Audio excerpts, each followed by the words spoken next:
Ini saya coba panggil mentahnya aja ya. Jadi saya panggil salah satu. Ini di dalam list tapi data pertamanya. List apa daftar pertama dari listnya itu yaitu siapa tuh? Nah ini dia. 5 September, Jumat 9 September, data pertamanya ya. Terus kita panggil. Nah ini adalah tampilannya kalau dibuat dalam string.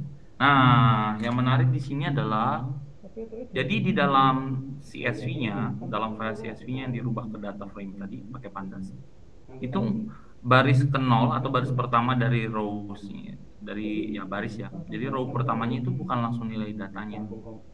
Itu kenapa sebelum kita mau masuk sampai jauh mikirin entah deep learning apa, tapi datanya sendiri itu kita harus, ini kalau misalnya mentahan ya, jadi benar-benar datanya baru diambil lalu kita harus olah, jadi dari start sampai end-nya ya prosesnya akan gini bapak-bapak. Jadi kita harus cek dulu, oh ternyata datanya tuh nggak mulai dari row pertama ini. Ini pasti atribut informasi tentang datanya, bisa berupa informasi ya. Nah, misalnya ini tipe-tipe datanya kan. Ini tipe datanya, string. Nah gitu. Jadi ada penjelasan dulu. Sehingga kita nggak bisa langsung masukkan data frame atau kita langsung olah diambil dari nol. Nah ini kebetulan sama ya karena dari satu alat. Jadi kita harus cek dulu logo data kita yang lain gimana. Kalau yang ke-9. Oh sama juga. Ternyata 012-nya itu kayak informasinya dulu. Jadi belum langsung datanya. Datanya itu baru dimulai di sini. Mulai ada H2. Jadi ini informasi tandasnya apa. Lalu siapa hostnya. Dari kalau InfluxDB kan butuh gitu ya. Ada info tentang hostnya siapa. Lalu ini ISP yang keberapa gitu. Saya ambil mouse. Jadi datanya sendiri itu nggak dimulai dari nol. Nah ketika kita bekerja dengan data analisis, nah kita harus cek dulu. Jadi jangan langsung ambil data lalu misalnya langsung kita mau diapakan. Nah, itu kita cek dulu, lihat dulu. Kalau ada yang perlu dibersihkan ya kita harus bersihkan. Apalagi kalau deal dengan data yang banyak, nah, itu pasti akan sangat panjang. Nanti kalau misalnya udah berhubungan dengan data gambar, ada lagi nanti kita harus memposisikannya ya. Saya cerita kemarin dengan data wajah Papua ya. Nah itu sendiri harus bisa diposisikan di tengah. Gimana caranya? Kayak gitu. Nah itu nanti ada lagi. Nah nanti mungkin Mas Denny pun bisa cerita ya, karena Mas Denny juga ada pengalaman dengan data gambar juga. Kalau dengan data teks, wah ini lebih banyak lagi nih. Kita harus lihat dulu tanda bacanya, lalu setelah itu ada lagi typo dan sebagainya. Terus nanti ada lagi namanya stop words, nah, dan stemming. Nah itu akan ada banyak, dan itu ada aturan. Jadi sebenarnya dalam berproses dengan data science ini atau science data ini yang paling krusial juga adalah proses cleaningnya. Jadi yang paling banyak memakan waktu gitu, untuk memikirkannya. Ini karena kebetulan sudah ini ya kita sudah tahu ya masalahnya apa. Oke, jadi itu mungkin yang saya ceritakan dulu. Jadi di sini kenapa perintah menggabungkan ke dalam data frame itu selalu dimulai dari angka 3? Ini artinya 3 dan seterusnya sampai akhir. Nah ya karena datanya itu baru mulai dihitung ketika baris ketiga. Jadi kan ini baris ketiga itu baris keempat ya, karena dalam Python hitungannya dimulai dari 0, 1, 2, 3. Kalau kita cek lagi yang lain.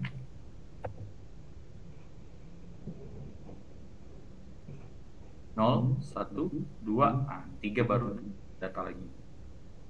Nah, jadi itu kenapa yang di append ditambahkan itu adalah mulai dari 3 seterusnya. Sehingga nanti setelah ini kita punya data yang sudah nggak ada di dalamnya itu ada informasi tentang tipe-tipe data dan sebagainya. Itu dulu. Nanti ketika bapak-bapak bekerja, apapun nanti masuk bidangnya ya, mungkin ada yang data bisnis, ada yang data gambar, ada yang data teks. Nah mungkin penting untuk melakukan eksplorasi dulu. Coba panggil dulu datanya, lihat, lalu cek. Nih kalau datanya seperti ini, prosesnya dibersihinnya kayak gimana supaya nanti lebih mudah untuk dijadikan teks. Sorry, dataset maksud saya itu.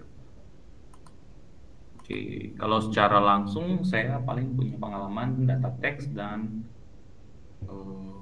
data suara. Nah itu selain data angka begini ya, selain data frame itu data teks dan data suara.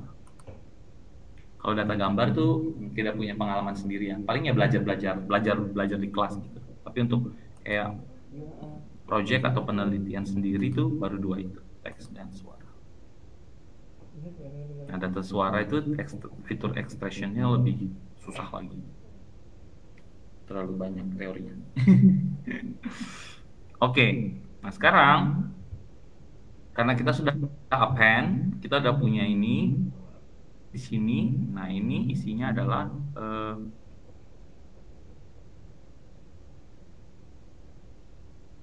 dataset tadi ya yang kita panggil. Nah, tapi sudah nggak ada keterangan atributnya. Namun masih ada none. Nah, sebenarnya none ini tuh nanti bisa kalau memang ada fitur yang penting di sini atau ada data yang penting di sini untuk dipakai, nah kita bisa memutuskan ya apa akan di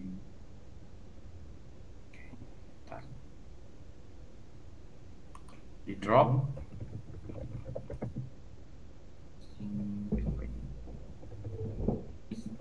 missing value.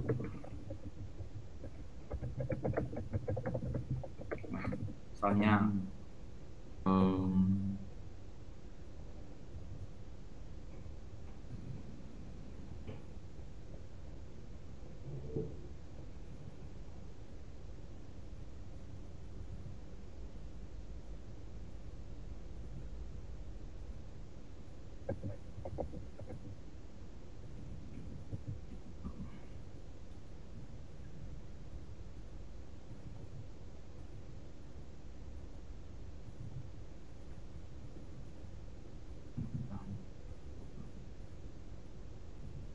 enggak nih.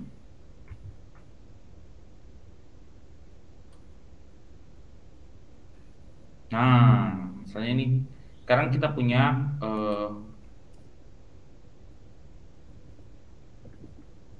saya coba dulu ya. Lupa nih Pak.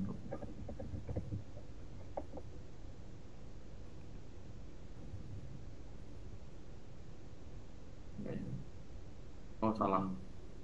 Oh, 3 column. Oh iya. Sorry.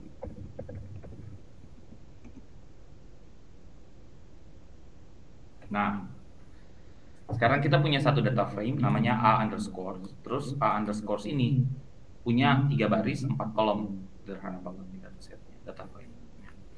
Lalu ternyata di dalam data frame kita itu ada ini ada none, not a number itu ya missing value gitu ya. Nah, ada beberapa hal yang bisa kita lakukan buat handling. Handlingnya itu bisa kita lakukan yang pertama misalnya dengan cara kita drop. Jadi kalau ada none, maka udahlah drop semuanya. Cuman biasanya di sini kita butuh satu input yaitu axis. Jadi axis ini ya, kita mau drop ya secara vertikal atau horizontal gitu. Jadi kalau di drop secara horizontal, maka semua baris yang ada none-nya bakal dihapus. Nah, baris itu 0, kolom itu 1 gitu ya. Ini mungkin basic skill cleaning. Axis 0 coba.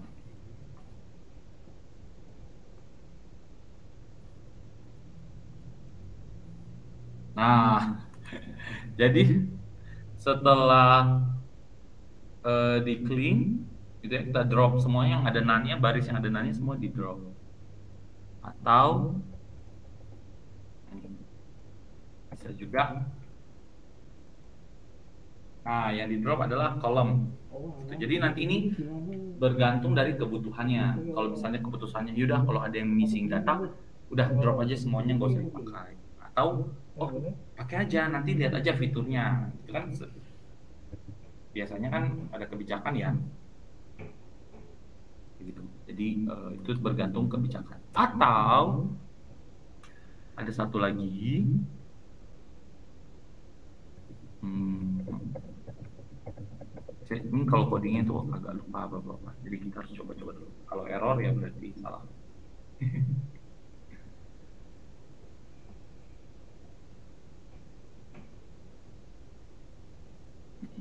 Oke.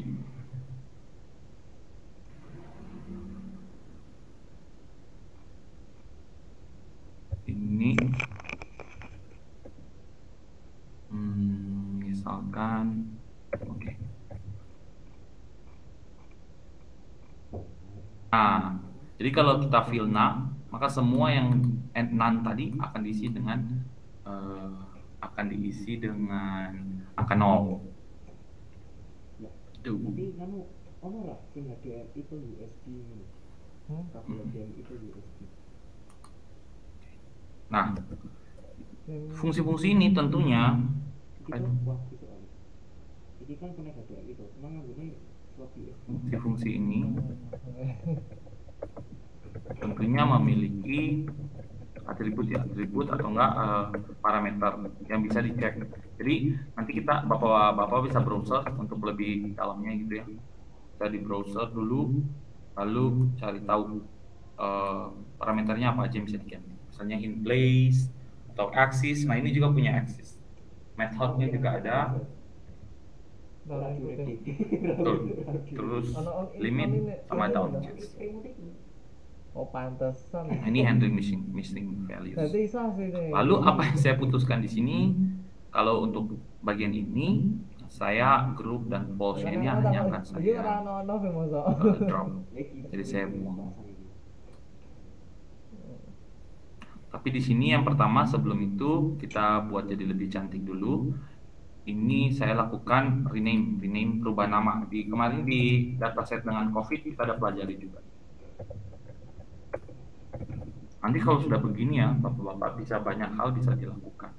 Bisa clustering, bisa klasifikasi, kalau datanya sudah cantik. Oh, sebentar. Berarti semua udah sampai sini ya. Berarti semua udah punya data R ya. Oke, kalau semua sudah punya data R, saya kirimkan yang ini. Di perubahan nama kolom beberapa kita sesuaikan biar kita gampang aja daripada tadi ada true 1, true 2 dan sebagainya malah membuat pusing. Nah, kita sesuaikan aja dengan term yang atau kata-kata yang kita familiar. Jadi lebih mudah diingat.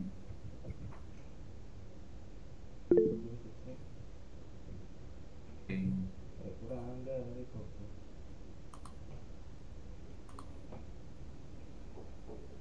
Nah, terus kita tampilkan lagi. Sekarang, oh, yang baru kolom ini nilainya, kan? Kolom ini semua nama gasnya. Terus yang ini hostnya, si pengirim, accountnya gitu.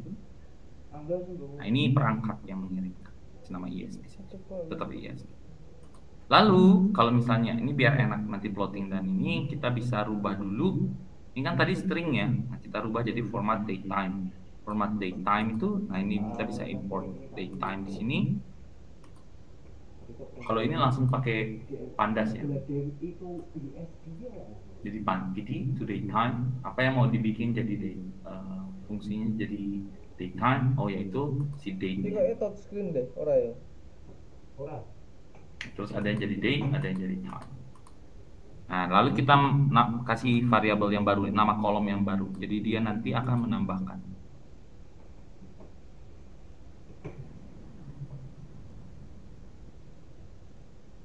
Oke.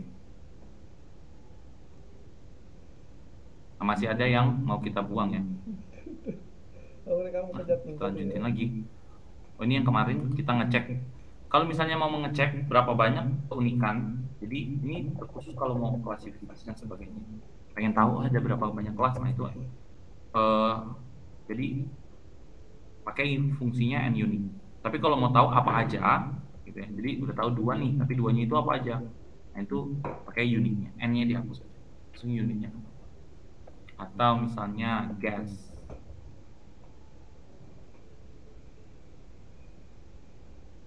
Kebanyakan tuh cleaning aja.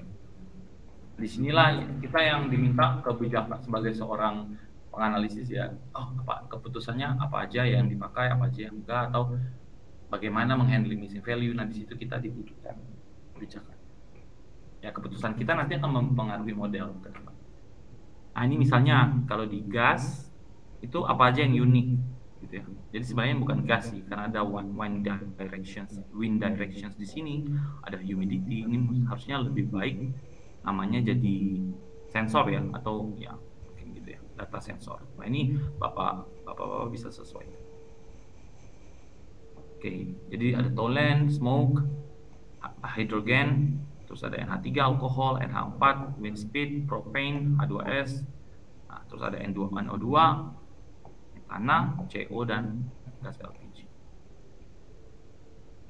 Jadi bisa melakukan juga. Nah ini mungkin bisa buat riset-riset mini, hingga nanti kita cari tahu ini sensor siapa, ini sensor apa, CMQ berapa yang bisa melakukan pelacakan LPG atau pendeteksi. Bisa buat riset mini sendiri di rumah, pasang, lalu bisa dimonitor. Oke, nah selanjutnya kita drop. Ini fungsi drop. Drop artinya kolom-kolom yang kita nggak mau nanti akan dibuang. Ya. Akan di drop.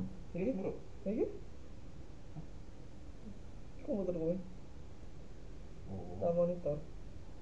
Tangguh. Kalau misalnya masih muncul berarti ada yang salah. Ini ada yang salah. Kita cek dulu namanya.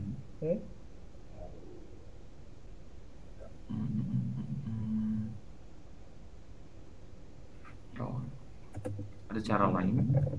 Kita print data terus case. Ini show case sensitif ya. Jadi data dengan huruf A kecil di akhir dan data dengan huruf A besar di akhir itu beda. Ininya beda. Dianggap sebagai dua objek yang berbeda.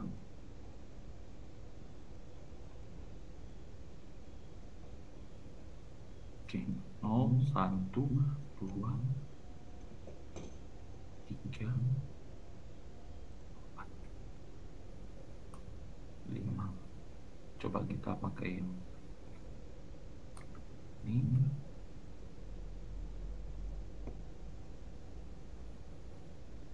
Oh, di sini salahnya. Salahnya.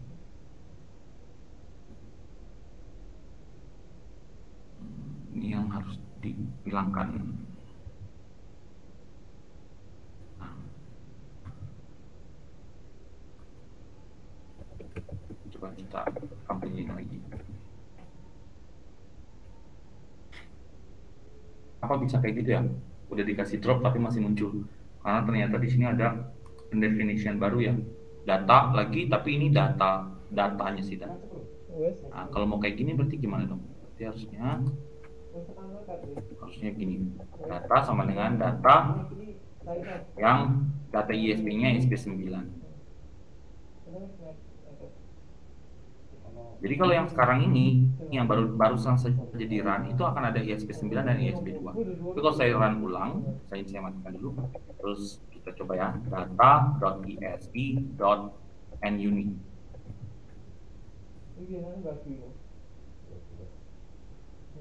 Nah, ada dua ya, tentu, karena pasti salah satunya adalah ISP4. Tapi Nah ini karena kita juga lagi cleaning, nah saya mulai melakukan apa itu namanya, mengkerucutkan ya. Jadi ini data adalah data yang tadi hasil drop gitu ya. Tapi ambil aja yang ISP-nya sama dengan ISP 9. Nah sekarang kalau udah gitu, coba print data and unit. Nah,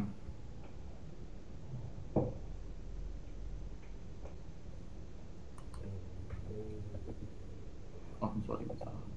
Nah yang ISP sekarang tinggal satu ya. Jadi dua kan? Nah sekarang tinggal satu. Jadi itu adalah beberapa tips trik.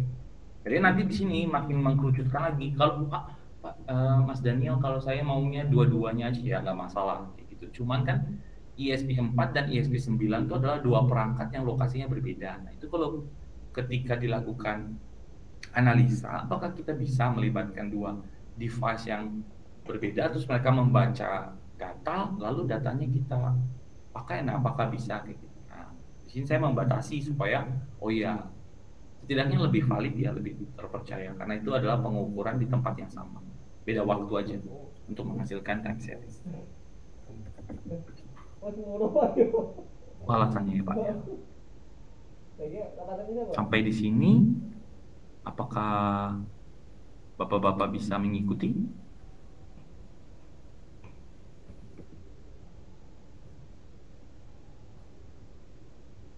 Oh iya betul.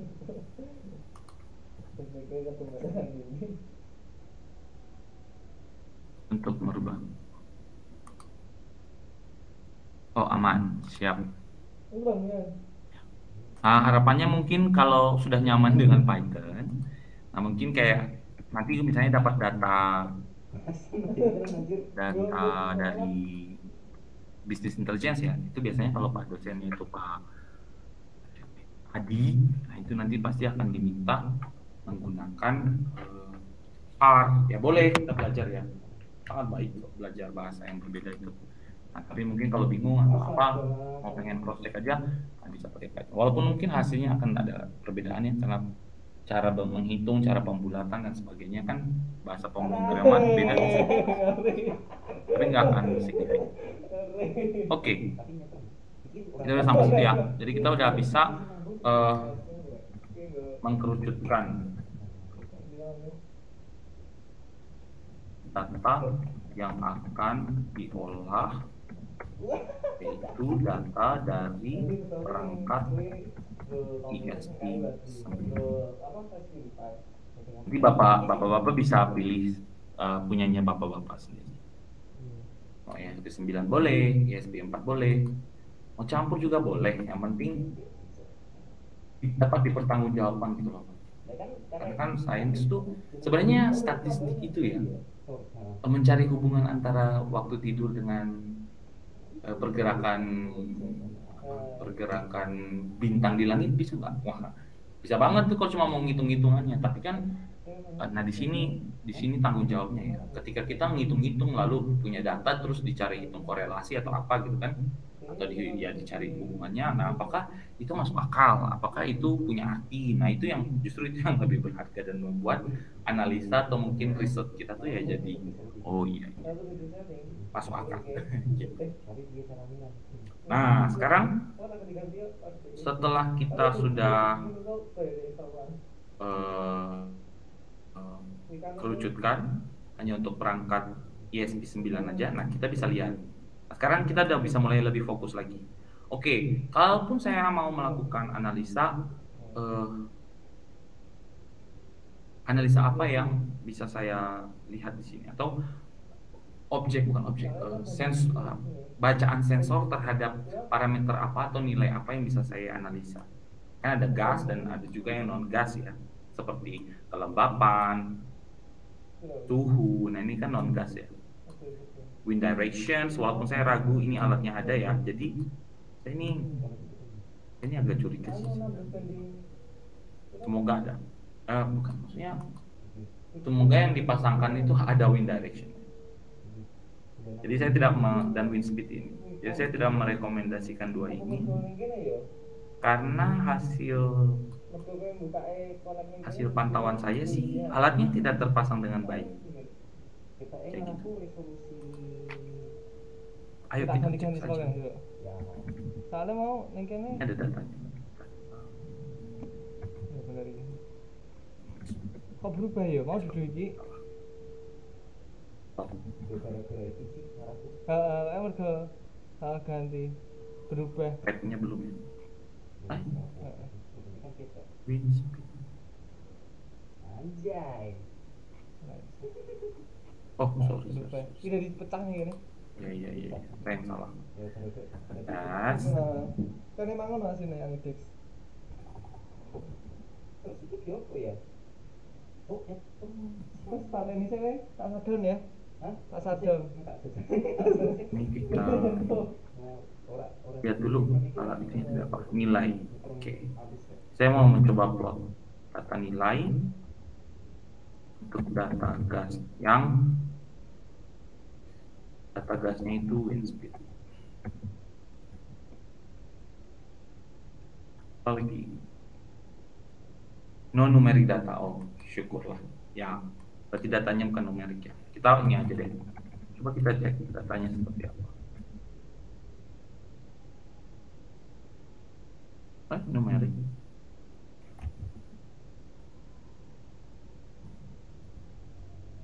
Berarti string.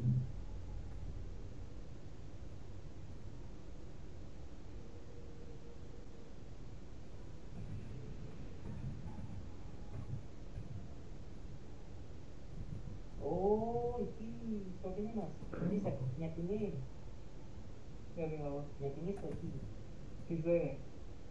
displaynya nyatine oh Hmm.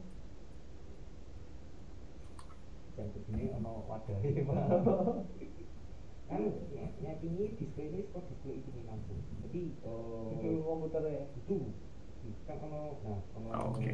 Oh ya, string ya ternyata ya. nah ono display langsung Nah, ini ternyata datanya string. Toh, kayak iki sing ning kene sore biasanya lho. Nah, ini lagi. hari itu dia Eh? itu dia String. Penting ngecek kayak gini nih. ya Lumayan something juga rilis.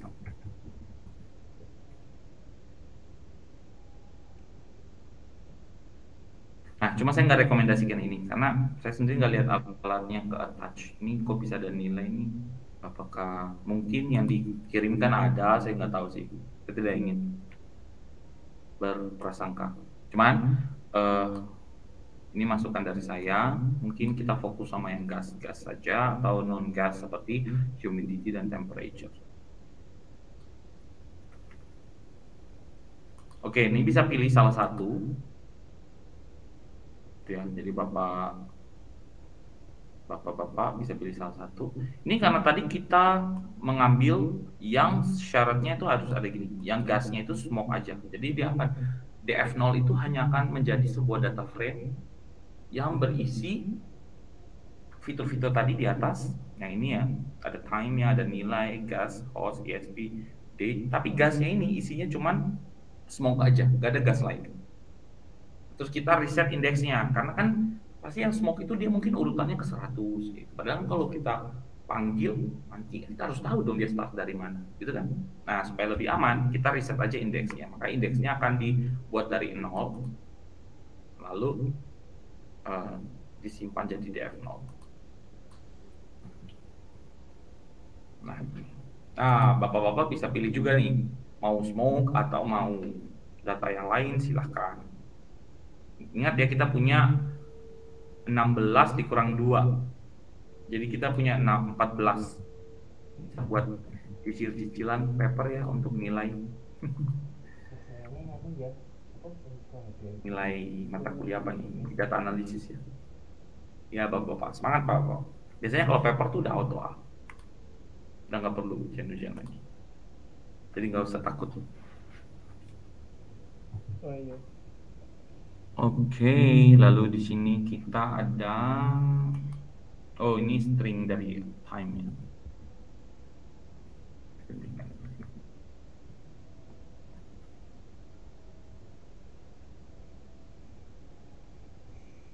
Ya, jadi kita stringkan time. Apakah penting atau bisa nggak dipakai? Ya bisa juga. Apa kok USB convert Ini saya saja. HDMI itu USB? Kenapa?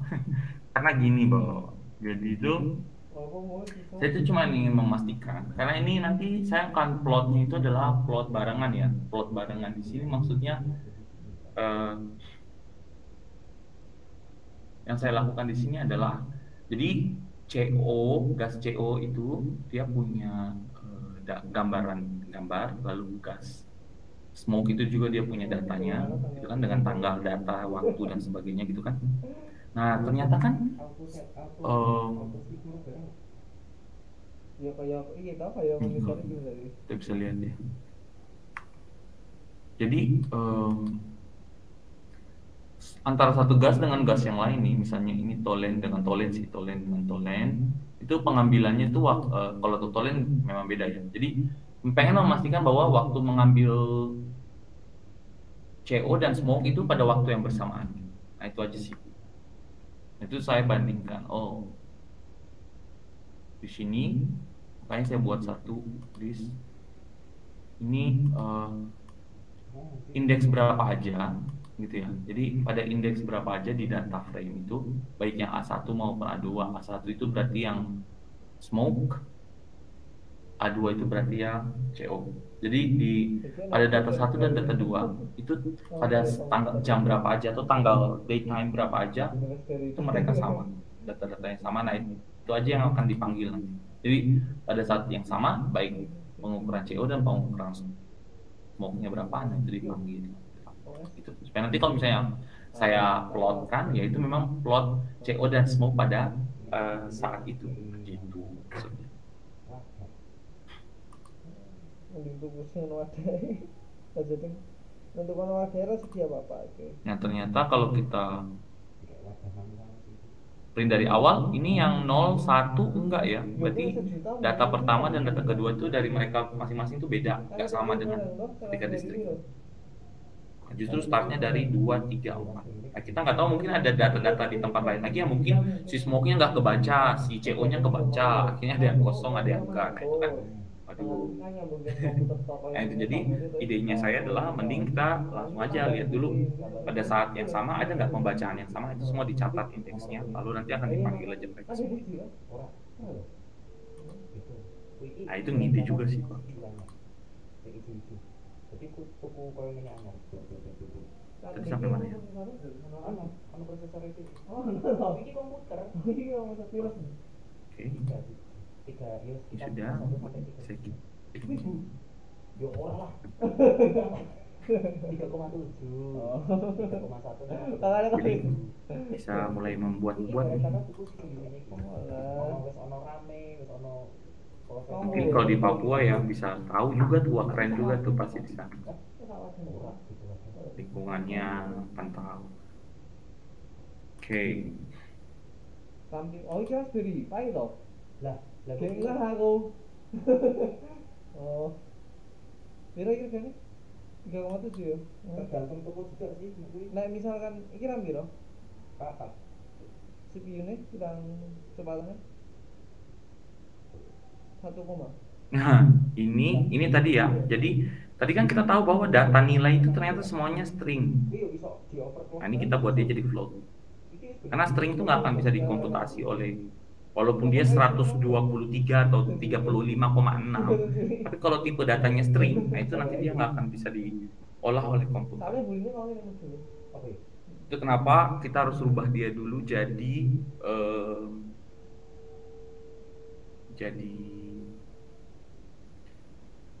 ya boleh integer, boleh float. Kalau saya kan ada koma-koma ya, maka lebih baik float aja. Itu kan ada yang koma-koma sehingga nanti koma-komanya tetap terjaga. Ya.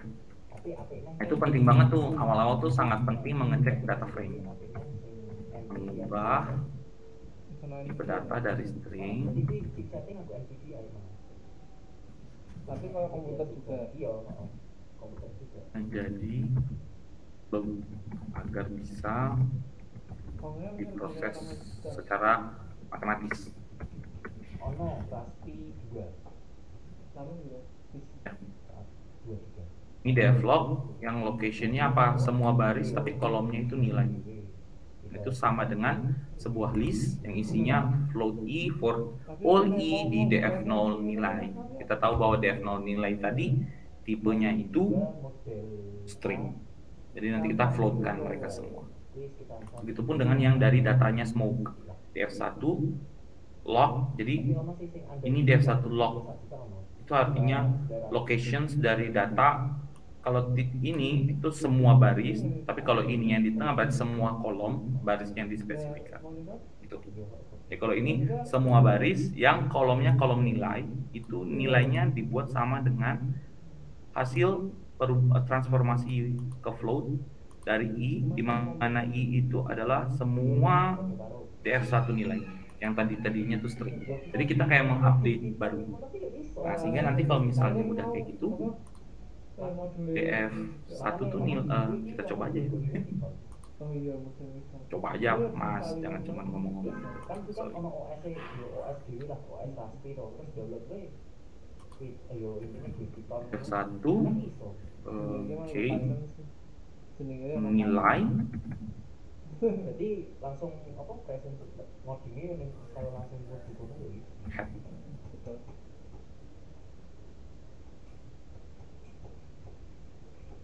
Nah, oke. Kita pakai di sini.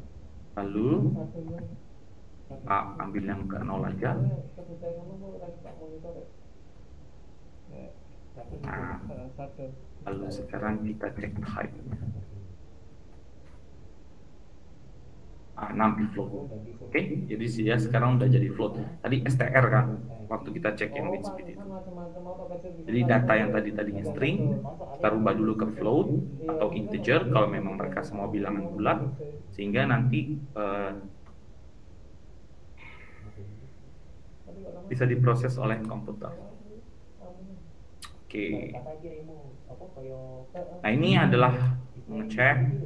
Jadi data, nilai, data gas, smoke is null, terus sum semuanya. Jadi mau hitung ada nggak ya kolom yang nilainya 0?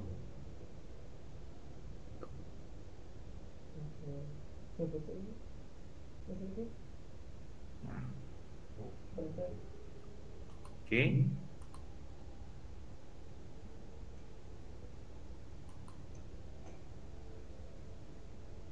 F1 ada yang nggak? Ada yang 0 nggak?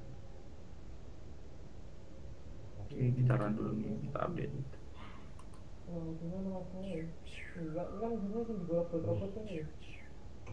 Oke, kita update. Ini harusnya perubahan ini. Kok ini masih df0 itu siapa? aneh sih terunggi. Aneh sih. Oh, ini udah di run belum? Kalau belum di run dia akan tinggal nyapa. Ini ada beda panjang ternyata ya. Terus kita cari ambil yang sama. Nanti bisa diplot bareng. Oh, beda itu sobat. Oh iya kan nyambung listrik, kalau mati kan tetap. Soalnya gue yang anu juga, gitu ya. Kan nek lantai iya nek lantai nyetrum cuman kan tidak nganu lantai. Nah, dah ini udah terupdate. Jadi sekarang tinggal time to, terus nilainya udah semua, ini juga udah jadi flow, terus gasnya semua udah jadi smoke, terus hostnya kita tetap pakai. Ini mau dibuang juga nggak masalah. ISP-nya juga karena kita udah tahu semuanya bakal ISP 9 juga ini sebenarnya nanti bisa dibuang. Lalu ini tanggal date-nya terakhir ya, penambahan baru ditambahin tadi. Nah, terus kita bisa describe, cari minta sedikit gambaran tentang data set, data frame kita. Nah, kalau describe ini nanti si nilai ini akan dibikinkan deskripsi statistiknya, mulai dari kayak ada berapa count-nya, ya ini ada sekitar ada 2700 ya. 2702.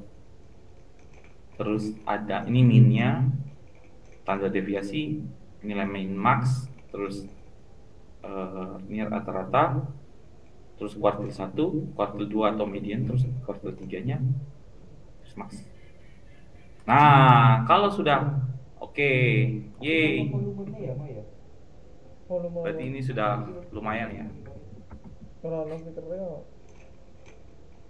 Sekarang eksplorasi.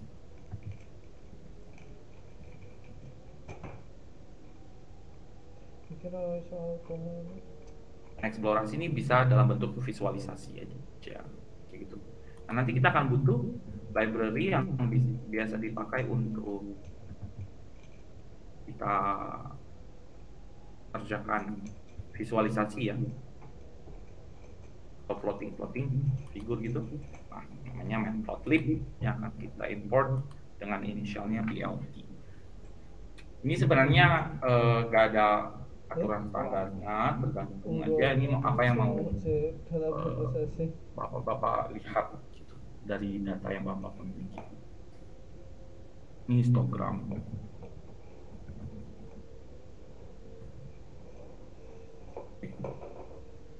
Nah, ini histogram dari datanya ya. Waduh, ini sangat tidak normal. Jadi ada 0, sekitar 0 sangat banyak banget, sampai 2000 sekian. Lalu ada lagi data-data. Ini salah satunya juga nanti, karena kita nggak konsisten ngumpulnya. Jadi ternyata yang versi itu butuh range waktu yang konsisten, pengambilan waktu, pencatatan dalam kurun waktu yang konsisten. Ini bisa Bapak pilih dulu ya, mau tadi mau DF1 DF0-nya itu mau gas apa, terserah. Nah, itu bisa, bayangkan kita punya 14, kita bisa bikin, kalau misalnya mau dianalisa satu-satu bisa jadi 14 paper. Atau mau dengan kombinasinya pun tinggal hitung faktorialnya. Berapa? Cuma pasti orang akan berpikir nih kok topiknya itu aja gitu. Tapi apakah bisa? Ya bisa. Oke, lalu apa lagi nih? Oh, ini saya buat lagi satu data frame baru. Jadi, nah ini caranya buat data frame kosong. Data frame kosong maksudnya apa? Ada data frame-nya tapi belum ada data apa-apa di dalam. Jadi kayak udah ada kertasnya. Kita belum gambar atau ya kita belum gambar tabelnya. Jadi tabelnya aja itu kita belum tahu. Atau udah ada sel kotak-kotaknya Excel tapi semuanya masih kosong. Kita belum menentukan kita mau pakai berapa kolom. Terus satu persatu tuh saya tambahkan. Kenapa? Karena tadi saya pengen menganalisa si CO dan smoke ini sebagai kayak dua hal yang berkaitan. Karena kemarin kan saya sempat ceritain, ternyata setelah saya baca, kita sebagai seorang data scientist itu, ketika data scientist itu kan ilmunya general. Jadi ketika kita bekerja di bidang pendidikan, ya setidaknya kita harus tahu dong, gitu ya, latar belakang data atau ilmu pendidikan sedikit, kayak gitu kita harus tahu. Kalau kita bekerja di pabrik, ya kita harus tahu dong. Misalnya nih,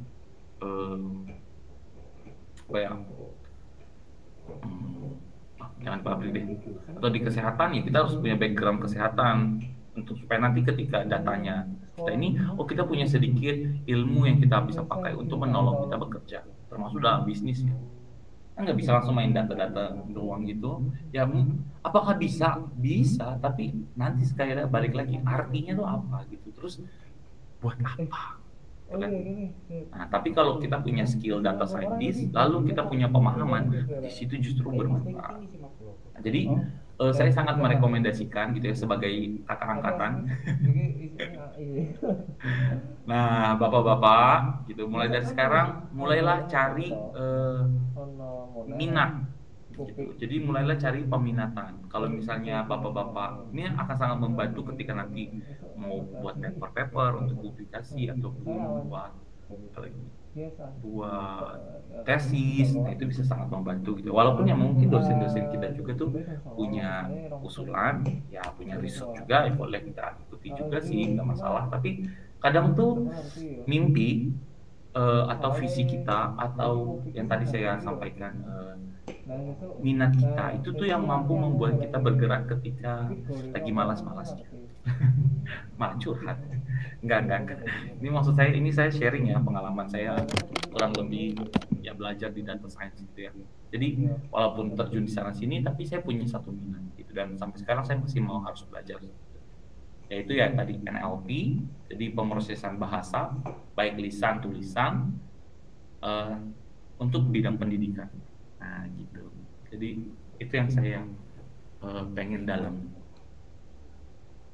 Itu ya mungkin generalnya data science for educational settings. Nah gitu. Nah, sekarang gimana dengan Pak siapa nih? Kita coba tanya dulu. Pak Johannes, udah ada gambaran belum? Nah, kalau nggak bisa mic on, chat aja ya. Nggak apa-apa. Kira-kira Ya mas, iya. masuk ke data science ini masih gamblang atau udah, oh kayaknya saya mau di sini deh. Saya kedengeran mas. Oh kedengaran. Oke. Ya kalau saya pengen sih karena kemarin sebenarnya sudah sempat nanya sama Pak Surya. Jujur kalau kemampuan saya memang masih mula banget gitu ya mas ya. Jadi jujur masih banyak hal yang memang saya belum punya arti jujur aja sih. Cuman satu hal yang ketika pertama kali saya masuk dari kuliah ini adalah saya cuma punya modal itu, saya suka musik sebetulnya. Itu aja sih. Jadi saya memang kepingin punya kontribusi itu bisa nggak ya, misalkan di dunia musik itu ada sesuatu hal yang bisa kita lakukan dengan data science ini. Karena kemarin memang Pak Surya ada sempat menyatakan ke saya sendiri bahwa sebenarnya kamu mulai sesuatu dari yang memang sukai dulu gitu. Ya salah satu yang memang saya paling suka memang musik sebetulnya. Meskipun jujur kalau saya pekerjaannya apa ya, ya ada musik gitu. Nggak ada sebenarnya. Ya. Cuman musik ini kalau saya lihat memang dunia berkembang dan contoh saya tadi pagi itu lihat, itu saya baru tahu, kanongnya saya baru tahu gitu ya, ada teman yang ngasih tahu bahwa sudah ada aplikasi yang bisa deteksi misalnya kamu muter musik, kemudian dia bisa langsung deteksi.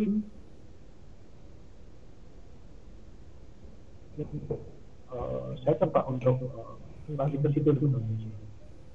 Itu sih mas Daniel belajar. Oke, semangat ya Pak. Wah kalau udah ketemu gini nih mungkin belajarnya pun bisa jadi fokus kayak gitu. Siap, mantap.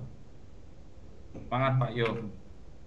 Oke, sebelum kita lanjut 5 menit aja, saya pengen tahu juga nih. Sekalian kenalan ya. Mas Faldi, Pak Faldi ya maaf.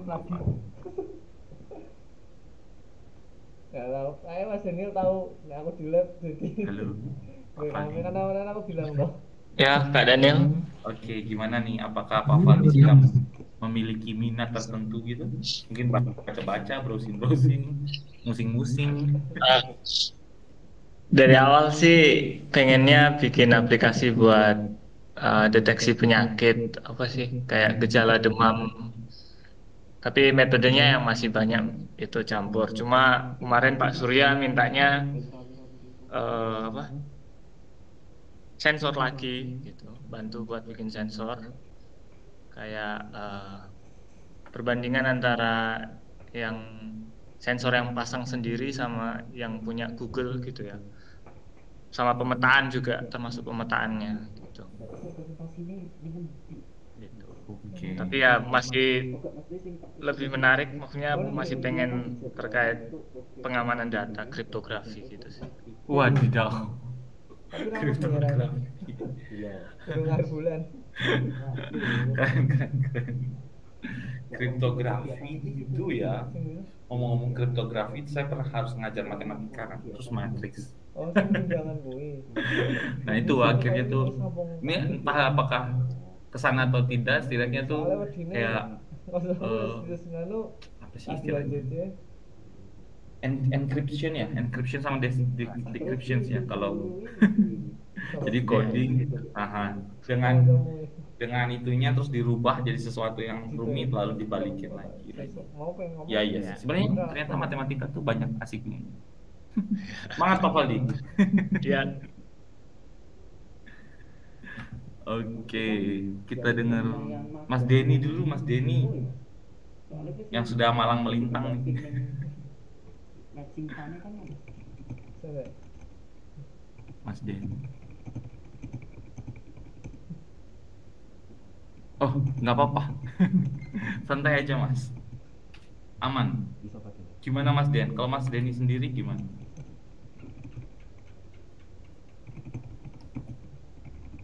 Kita tunggu Mas Denny ketik dulu ya.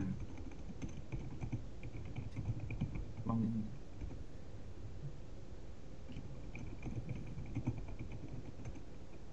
Oh, oke. Siap, semangat. Tapi kalau minatnya sendiri masih tetap image processing. Oke. Jadi ingat ya yang kemarin ya cerita dari Mas Denny sendiri ya tentang diffusion ya. Diffusion model itu ngeri juga ya ternyata ya. Generate image dari hasil belajar, nah itu komputer udah canggih banget. Oke, bahkan karya-karya baru. Tapi ada kontroversi tuh, ada yang bilang itu sebenarnya menjiplak sih. Kayak gitu. Ya, nggak benar-benar mirip 100% sih, tapi mungkin kayak pendekatannya atau keguratan garisnya, polanya itu sama. Tapi setidaknya orang belajar ya, mungkin itu juga dari belajar dia buat sesuatu hal yang baru. Ya teori belajar tuh berarti ngeri juga ya, gak cuma manusia, mesin juga ternyata bapak-bapak. Oke, makasih Mas Den, semangat terus ya. Lalu kita pindah ke, oh ini ada Mas Abdil. Halo Mas Abdil. Ya, halo. Oke, gimana nih Mas Abdil sendiri nih? Apakah sudah ada minat atau belum? Kalau saya dari waktu kuliah kemarin itu lebih ke signal processing sama voice recognition ya, karena pengembangannya jadi sekarang ke NLP karena voice recognition kan berhubungan sama NLP juga. Iya. Itu sih. Itu keren. Wow. Wah, udah punya teman sharing nanti. Sip. Semangat ya Mas. Siap. Ya mungkin udah bisa mikir-mikir apa ya, mau ngapain ya. Ya pasti udah. Karena biasanya kalau masuk dimintain proposal, ide-ide, proposal tesis dan sebagainya. Biasanya gitu. Ya semoga udah. Oke, Pak Martin. Gimana nih kalau Pak Martin? Halo. Halo, selamat malam di sana Pak Martin. Ya, selamat malam.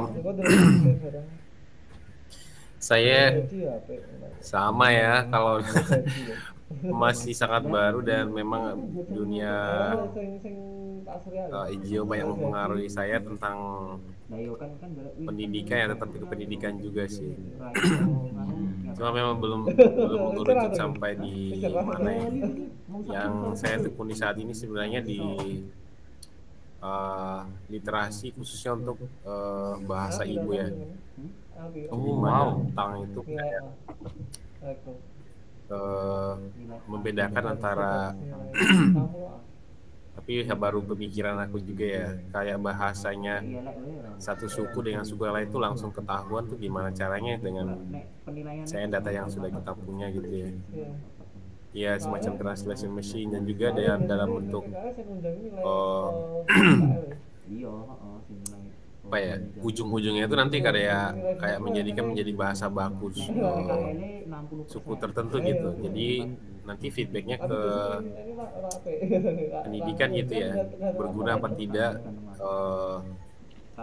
apa ya, melestarikan budaya gitu.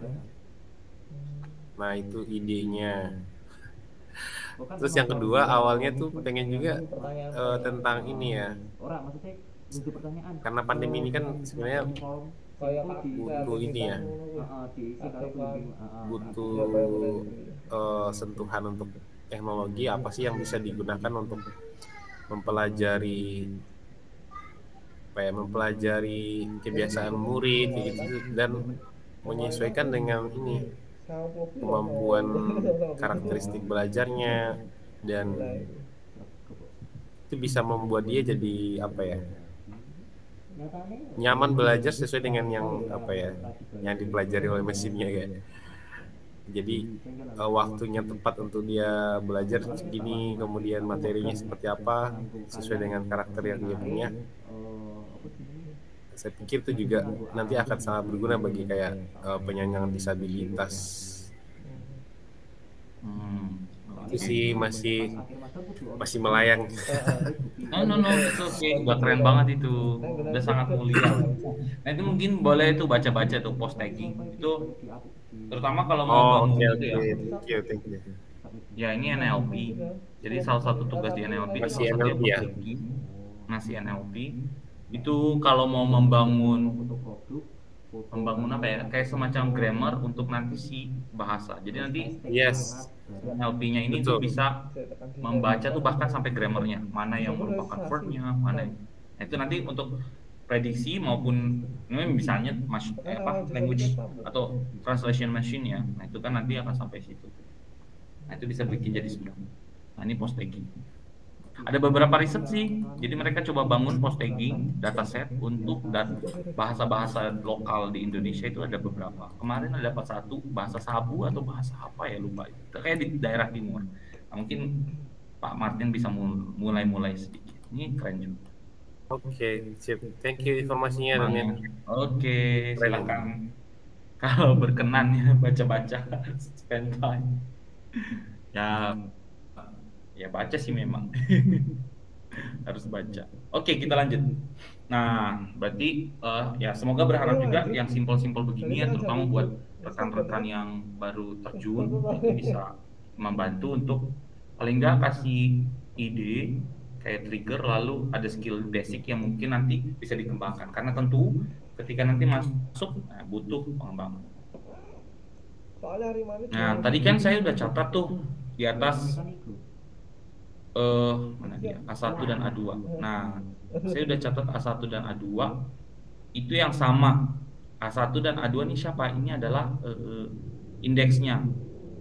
Gitu, indeksnya si jadi A1 dan A2 ini adalah data dari si smoke dan si CO dan smoke, lalu kita bandingkan yang sama. Kalau nilai mereka sama, catat indeksnya. Nah, gitu.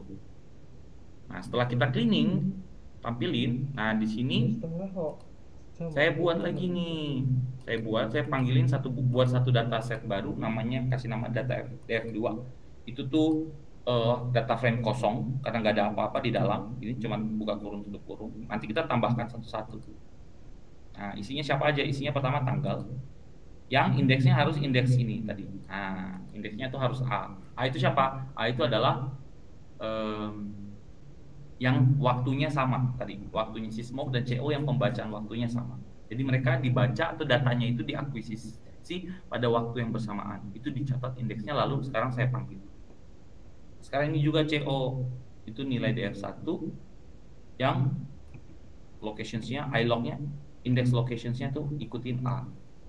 Jadi ilog ini bisa diisi cuman saya kasih contoh. Dia bisa diisi cuman integer aja, nggak bisa float ya, integer aja, atau list yang isinya integer. Misalnya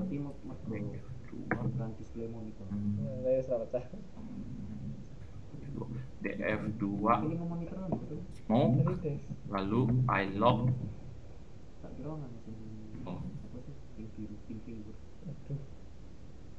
Nah, jadi ini data frame kedua, terus kolomnya itu smoke, tapi lihatin dong apa nih, index location yang kan. Dia juga bisa berupa list. Ini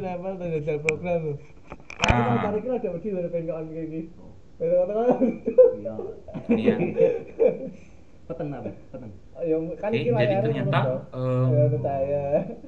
semua smoke 1, 2, 3, 4 tampilin di sini. Jadi aku udah masuk ke Anggi, tanganku tutup monitorku. Jadi kalau stop berarti searah kayak silangnya gitu loh. Lalu kita bisa describe. Nah, karena sekarang kita punya dua nilai, maka akan ada dua statistik info ya dari ininya Saya mau dari connect, ngerti loh, cuman itu lagi tak tutup. data kita. Nah ini tadi CO tuh masuk rumpun smoke, ini hasil baca-baca saya. Terus pengen aja lihat ada nggak pengaruh. Oh malah belum bahas yang ini, karena tiba-tiba kepikiran Arima itu ya.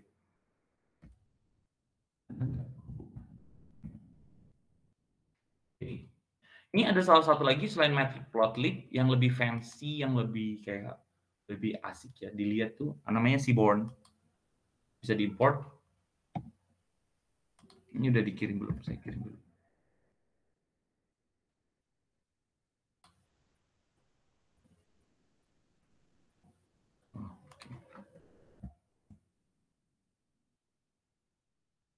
Oh, ya. Bukan ini maksud saya.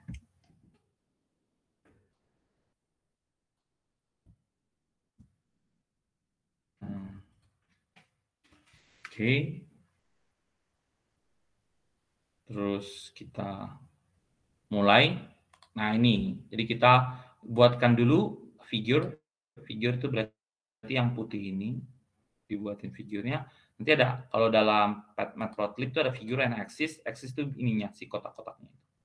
Jadi ini PL Matplotlib, buat dong suatu figur. Nanti isinya adalah si scatter plot. Dari DF2, smoke, dan CO. Hue-nya itu nanti yang pembeda warnanya itu adalah tanggal. Nah, ini sebenarnya bisa tambahkan ini karena saya baru eksplorasi aja, belum untuk publikasi. Jadi, nah ternyata yang menarik di sini, ini plotnya udah berdasarkan tanggal, dan ini ada kecenderungan, nih ada tanggal warnanya sama tuh dia ngelompok, walaupun mereka satu garis. Ini satu garisnya karena apa? Karena range datanya itu terlalu besar nih, bapak-bapak. Ini 0,2 itu bukan 0,2 ya, tapi ini tuh 0,2 dikali 10 pangkat 6. Jadi ini 0,2 ini 200.000. Jadi dari 0 sampai 200.000. Ini jadi kalau 10 ya kelihatannya nggak ada beda. Berimpit di 0 semua. Gitu ya. Karena dari lewat 1 ini bedanya itu 200.000. 200.000. Nah, bayangin kalau bapak-bapak punya 200.000 sticks yang harus disusun begini, apa sih? Dari 1 ke 10, kalau bedanya kecil, itu akan dianggap garis saja. Tuh. Dan ternyata, nah ini bisa jadi kalau misalnya mau clustering, ini kayaknya bisa ya. Cuman sekali lagi, untuk apa gitu? Kadang tuh kita butuh ide. Kalau saya tuh punya prinsip itu yang kadang buat saya agak sulit juga sih. Kita punya alat matematikanya, kita bisa kerja. Tapi habis itu, buat apa? Itu tuh kayak dasar yang menggerakkan kita tuh apa? Jadi nggak cuma kayak main kerja aja, oh di cluster. Ini pasti bisa. Kenapa? Karena dia sangat, ini visualisasi aja nih, clusternya udah kelihatan. Kayak gitu. Ya. Jadi, cluster berdasarkan tanggal ini udah bisa. Tapi untuk apa? Nah itu karena ya sebenarnya saya sendiri yang belum mendalami ya. Ya walaupun mungkin logika basicnya adalah ya beda hari beda kondisi lah, bisa jadi. Kan? Kayak gitu. Tapi untuk memberi makna tuh ya sebenarnya butuh hal-hal lain lagi. Ini kan artinya di tanggal berapa ini yang warnanya ungu ini, tanggal 4 September dan tanggal 6 September itu kan smoke-nya tinggi. Tapi mereka bukan yang paling tinggi CO-nya. Kalau lihat ya, masih ada CO yang lebih tinggi sini. Nah, itu tanggal berapa tuh? Warnanya hijau di sini. Hijau. Mungkin tanggal 16, 15, 16 ya. Agustus. Kayak gitu. Tapi apakah ada sesuatu? Ada sesuatu. Pasti saya sangat percaya ada sesuatu. Cuma ketika kita ingin membahasnya ya kita sendiri harus tahu. Nah, itu mungkin kenapa juga beberapa tuh ya saya ngerasa kayak aduh kayaknya kalau bisa ada yang lain, data lain yang melengkapi mungkin akan sangat baik. Cuma nggak tahu apa. Atau mungkin juga nanti bisa melakukan plot, cuma kalau di sini akan lama. Tapi bapak-bapak bisa coba. Ini saya ketikkan aja. Jadi kita ada panggil si Seaborn dengan SNS ya. Saya nggak rekomendasikan sekarang, karena takutnya nanti dia akan sangat take time, apalagi kalau datanya banyak. Nah ini, coba pair plot. Pair plot itu semua fitur akan diplotkan. Nah kalau misalnya saya pair plot Kalau cuma DF2 ya, karena saya cuma punya 2 ya cuma akan sedikit. Jadi hanya akan ada 4 blok. Tapi kalau tadi sebelumnya misalnya nanti bapak susun CO, smoke, terus tolen, metana, semuanya disusun ke kanan gini jadi 4. Dan ketika di pair plot, nah dia mungkin bisa mengindikasikan sesuatu. Tapi sekali lagi harus ingat, pastikan bahwa itu pembacaan pada waktu yang sama kalau sensor. Jangan-jangan smoke-nya diukur hari ini, terus malah data metananya tuh diukur besok, ternyata mereka naik. Wah, kita udah terlanjur salah tafsir gitu kan, salah interpretasi. Jadi pastikan dulu bahwa tanggal mereka juga sama. Oh, kalau benar begitu kita bisa berindikasi pada saat itu, waktu itu CO naik, something naik. Nah, kayak gitu baru oke. Ada sesuatu yang bisa dipelajari. Nah, itu pentingnya lakukan eksplorasi, gitu ya. Jadi tahu dulu struktur datanya kayak gimana, ribet. Nah, ini yang makanya paling ribet nih Bapak-Bapak. Dari tadi sampai sini itu semuanya eksplorasi. Nanti ternyata arimanya pendek banget. Karena ya sisanya itu si siapa? Si mesin. Oke. Ini udah. Apa lagi? Oh, ini saya buat lagi kayak fitur baru atau ya atribut baru ya, atau kolom baru namanya bulan. Itu isinya month-nya itu string tanggalnya itu. Jadi date time-nya kan tadi kan formatnya date time supaya nanti gampang diupload sih sebenarnya. Kayak gitu. Kalau kita mau visualisasi, kalau udah string agak ribet, tapi kalau dia formatnya masih date time, nah itu kita bisa buat bisa modifikasi. Nah, di sini saya buat fitur baru aja. Ada cara yang lainnya. Nah, ini Bapak-bapak bisa dengan date time bisa langsung explore. Salah satunya itu. Jadi kita memanggil secara frekuensinya itu per month. Bisa. Kalau di sini saya buat aja fitur baru. Bulan. Isinya ya nanti 08 dan 09. 08 untuk Agustus, 09 untuk September. Dan sekarang saya plot lagi, bikin data frame baru lagi, supaya nggak kayak ketimpa ya. Takutnya kalau ketimpa tuh yang awal yang bersih, yang dari awal tuh udah hilang. Jadi setiap kali mau ngapain tuh saya biasanya buat data frame baru. Nah, itu pendekat style sih Bapak-Bapak. Kalau Bapak-Bapak maunya udah timpa aja yang dari awal, ya boleh juga. Jadi buat data frame baru dulu, terus di sini saya coba plotkan dia, tapi ketika bulannya Agustus saja. Nah, muncul lagi nih, jadi Agustus terus ada tanggalnya nih. 3, 2, 16, 15, 11, 9, 8. Ini ada tanggalnya di sini. Nah, iya, kita bisa lihat ya, ngelompok ya. Jadi kalau mau ngitung klaster ini bisa banget. Kalau pengen main data aja tuh bisa banget. Tapi ketika kita mau memberikan arti, nah kita harus paham dulu. Tapi kalau misalnya mau pendekatannya, mau explore matematikanya, ya boleh aja. Itu juga boleh. Ya, kenapa nggak kepikiran ya? Jadi mengesampingkan makna gasnya, kita lebih ke matematikanya. Karena kebetulan ini udah enak banget nih. Kalau berdasarkan tanggal tuh udah di klaster, udah ngelompok sendiri. Ini udah kelompok sendiri. Enak banget. Ini datanya kok sedikit banget yang ini. Apa dia ini di mana ketelingsut di suatu tempat. Nah, ini yang bulan September. Tadi bulan Agustus ya.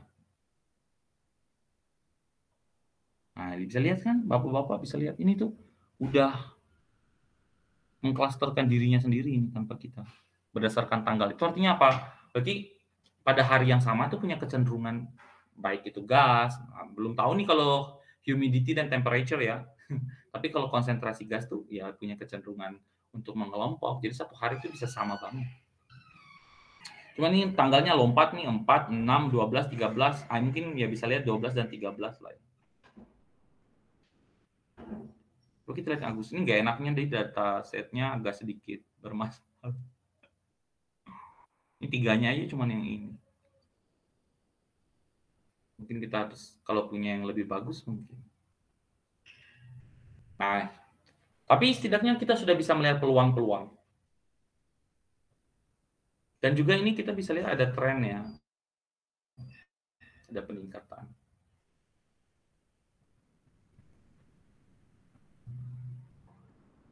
Atau penurunan. Ya pokoknya ada tren. Kalau yang ini gimana? Kita belum tahu. Nah, sekarang kita masuk ke alatnya. Auto Regressive Integrated Moving Average. Jadi ini itu dia terdiri dari dua.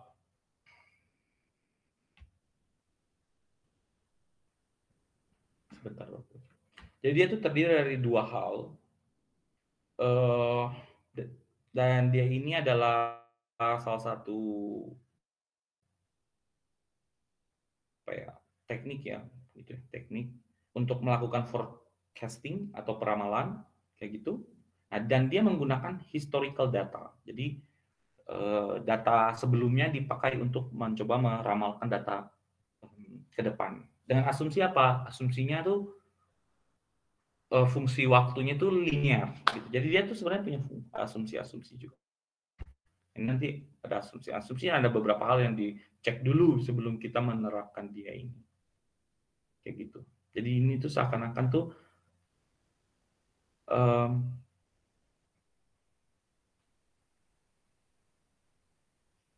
ingin membuat suatu, ada faktor autoregression-nya di sini, di autoregressive AR, dan nanti ada juga faktor dari moving average. Nah, mereka dua ini dipisah bisa nggak? Bisa juga. Jadi mereka berdua nih sebenarnya teknik yang berdiri sendiri-sendiri. Nah, terus digabung, kayak integrate. Nah, si autoregressive sendiri itu dia di bagian sini, Bapak Ibu, Bapak-bapak. Ini. Nah, ini dia. Ini adalah partnya autoregressive. Oke, sedangkan yang ini adalah moving average. Ini harusnya indeks.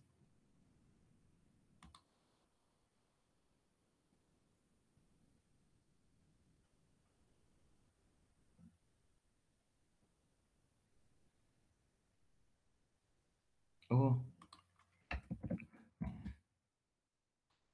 Oke. Ya, dia harusnya dia indeks. Gitu. Jadi dia menggabungkan, mengintegrasikan algoritmanya si autoregression sama moving average untuk melakukan peramalan. Ini ada satu publikasi, boleh dibaca. Ini referensinya udah lumayan. Ini saya akan share.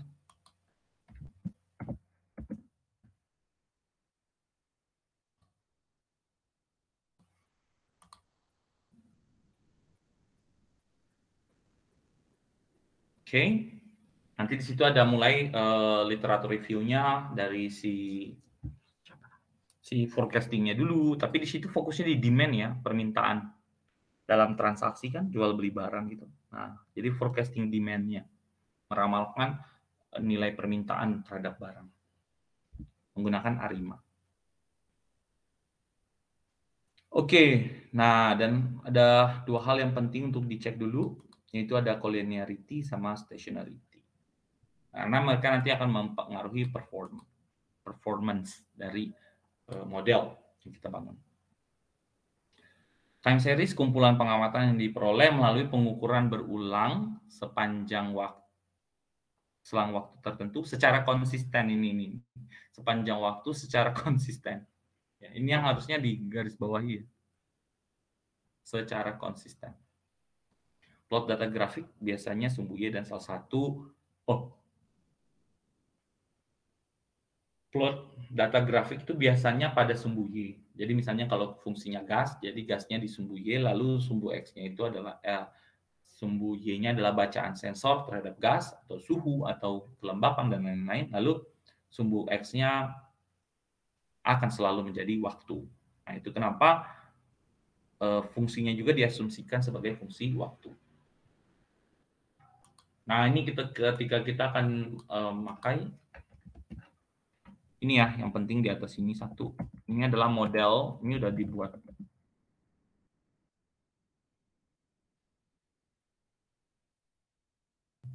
Model yang disiapkan. Ini udah disiapkan oleh Stats Models library-nya. Kita bisa langsung pakai aja. Kalau mau intuisinya bisa seperti ini. Jadi kalau misalnya saya punya data, ya, akan anggap ini X0.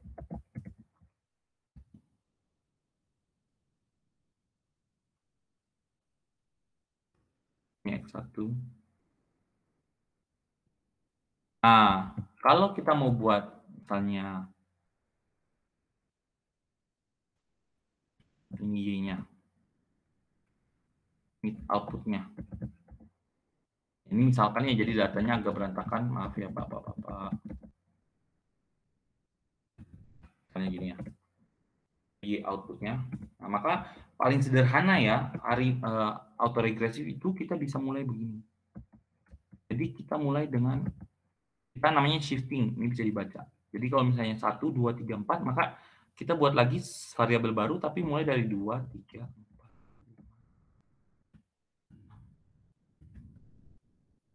Lagi. Jadi di shift. Jadi nanti bentuknya akan jadi Y0 sama dengan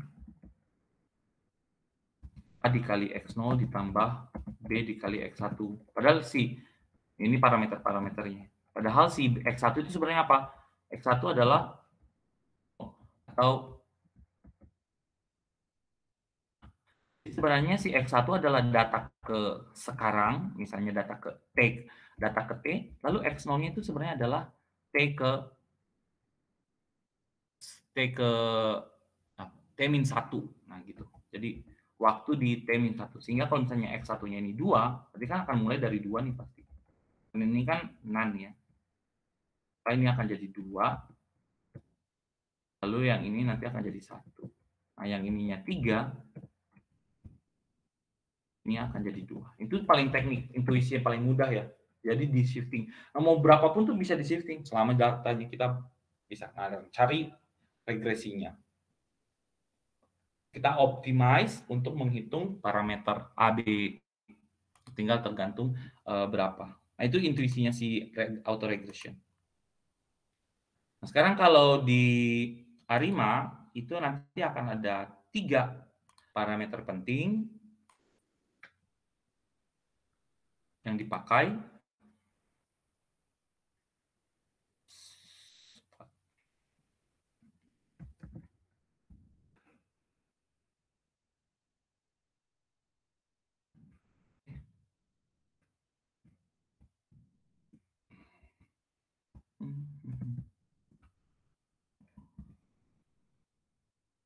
Nah, ini dia.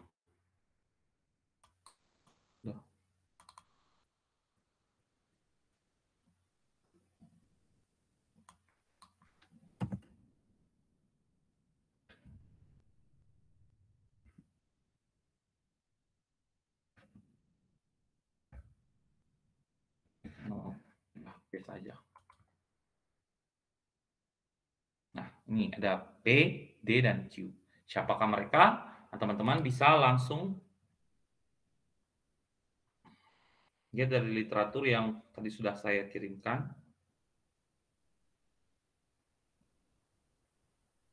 Jadi, P itu adalah, nah ini dia. P itu nanti akan mengambil bagian dari autoregresifnya. Jadi ada berapa komponen autoregresifnya? Nah yang ini. Jadi mau dibikin berapa? Misalnya ada 3, 5, atau cuma 1, maka nanti akan ada berapa suku diambil. Suku itu maksudnya suku dari historical datanya ya, yang dipakai. Itu di bagian P. Lalu kemudian D.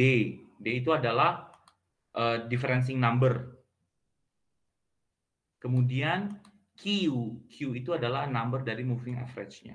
Jadi ada berapa number dari moving average yang akan nanti dipakai. Bagiannya si moving average. Nah, ini.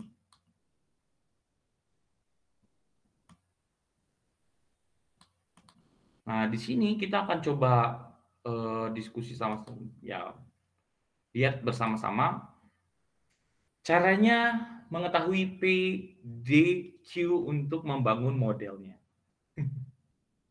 Gitu ya. Nah, karena itu saya pilih dulu nih yang akan saya arimakan, yaitu ini dia, DF2 di bulan Agustus. Oke, jadi DF2 itu kan data smoke sama CO nih ya, dan nilainya mereka. Terus kan kita udah tambahkan satu kolom baru, kolom bulan. Nah, terus ini untuk ini saya ambil yang bulan Agustus saja. Kalau semuanya ambil boleh nggak? Ya boleh. Boleh banget. Ini tuh saya menentukan size, ini cuma untuk nanti training sama test set.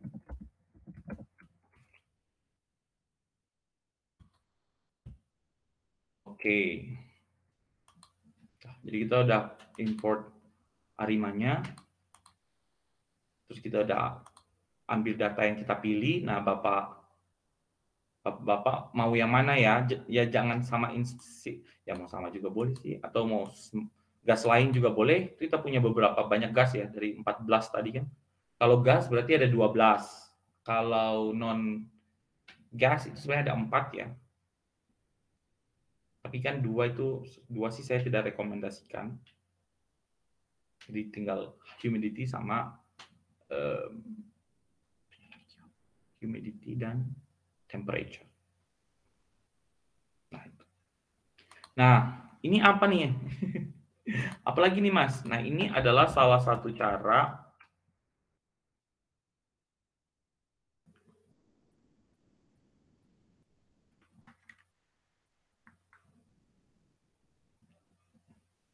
untuk melakukan pengecekan collinearity. Tadi kan ada propertinya ya. Jadi supaya bisa atau baik untuk dilakukan pemodelan, nah si dataset itu sendiri itu harus memenuhi dua syarat ini. Time series-nya itu ada collinearitas. Kita harus ngecek dia tuh dengan sebelumnya itu collinearitasnya tinggi atau enggak, kayak gitu. Karena itu akan mempengaruhi stabil nggak stabilnya model kita. Terus stationary itu berarti apakah nanti akan berpengaruh terhadap seasonnya, ada naiknya, ada turunnya, ada naiknya. Jadi stationnya terhadap satu nilai, satu titik. Nah itu ada juga atau enggak. Oke.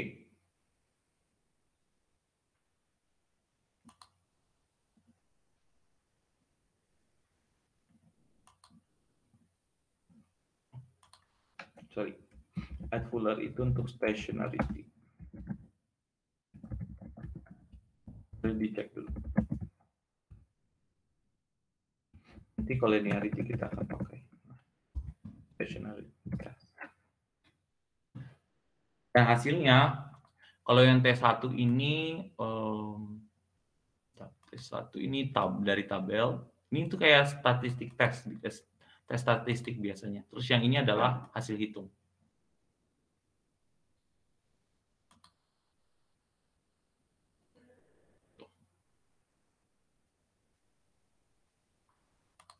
Ini ada referensinya, ini baca, dan ada yang nonton. Saya kirim aja semuanya, supaya kita ada gambaran.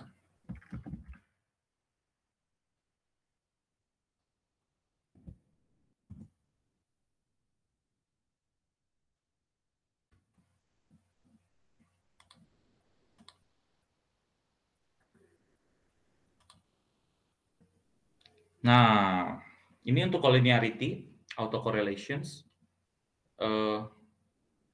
Cara deteksinya tuh ada satu, yaitu ini dia, namanya plot ACF. Nah, si plot ACF ini, itu nanti dia akan kasih tahu ke kita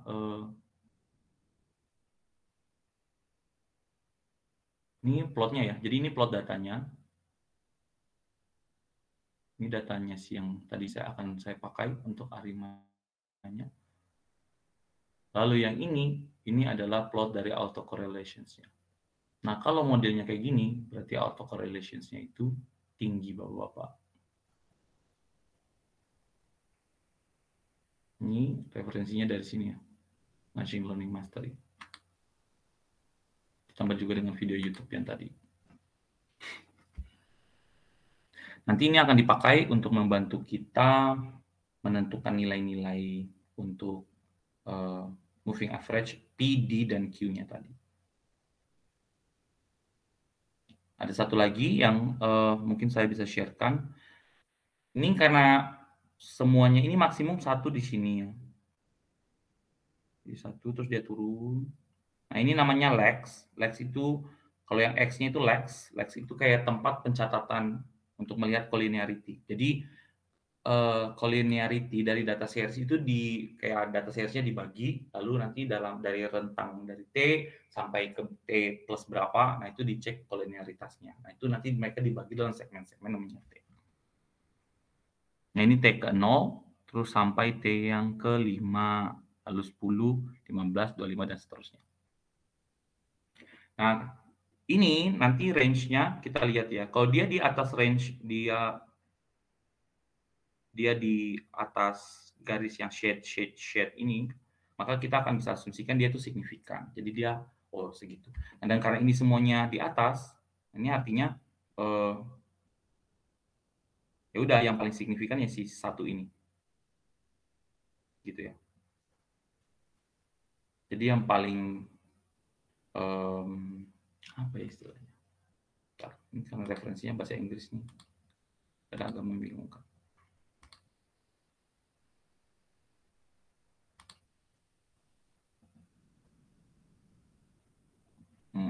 Baca dulu.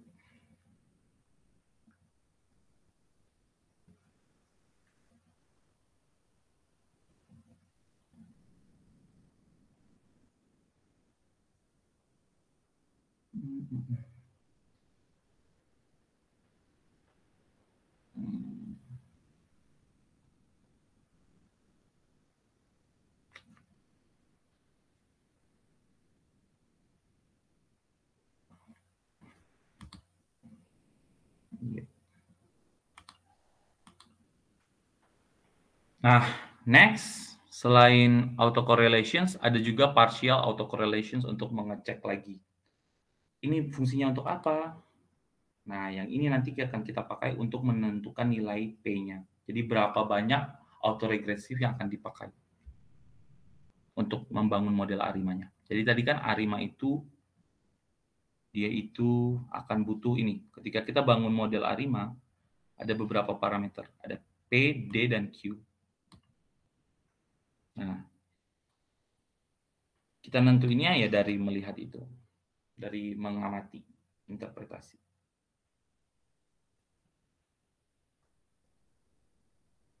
Nah, yang kita anggap signifikan itu kalau dia lewat dari daerah shade ya, seperti yang tadi.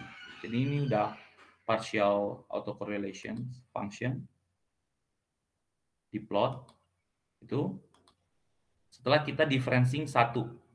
Nah, nanti ini D-nya ya, differencing. Jadi kita shift tadi kayak intuitions-nya. Jadi datanya kita cari bedanya dengan data sebelumnya, kita kurangin diff nih, kurangin, lalu pasti nanti akan ada NA-nya di hasil diff itu data pertamanya pasti nggak ada, karena data pertama dikurangi data yang mana. Kan pengurangan baru bisa data kedua dikurangi data 1. Maka nanti akan ada 1 NA. Maka kita ke drop NA dulu. NA-nya akan dibuang, lalu kita plot partial autocorrelations function-nya. Nanti di sini akan dilihat. Nah, ini ada beberapa value yang berada di luar ya, atau signifikan. Jadi D-nya 1, nah ini P-nya.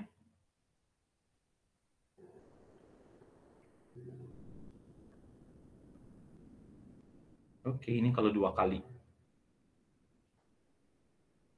Ini diff, lalu diff lagi. Kalau udah 2, udah tinggal ini 0 ya. 0, 1, 2, 3, 4, 5. Nah, ini leg ke-5. 6, 7, 8, 9, 10. Ini leg ke-10. Tapi nggak signifikan ya. Jadi kalau kita bikin differencing-nya 2, jadi berkurang nilai signifikannya. Yang signifikan. Nah, dari sini Kalau saya memutuskan nilai signifikannya itu yang tadi. Jadi 1.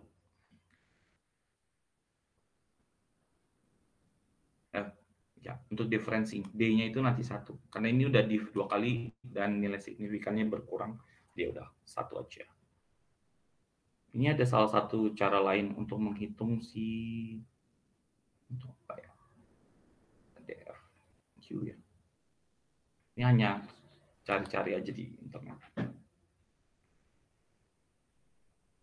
Jadi tadi kita udah mencoba melihat. Jadi kalau untuk stationarity itu pakai tes. Ini at Fuller. Terus untuk cek correlationsnya, nah itu lihat aja dari ACF-nya. Setelah itu kita bisa pakai partial autocorrelations dan teman-teman untuk melihat parameter yang akan dipakai untuk bangun modelnya ya.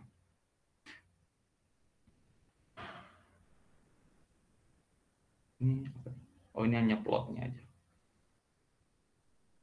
Oke. Sekarang di sini kita akan membagi dataset kita jadi data test dan data train. Ini kan udah dipanggil X, lalu X-nya itu pilih yang small. Saya pengen tahu ini. Nah, terus dibagi menjadi data test, train, dan test.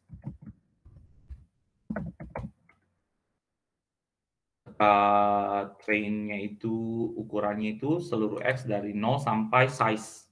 Jadi di awal kita udah menentukan size-nya.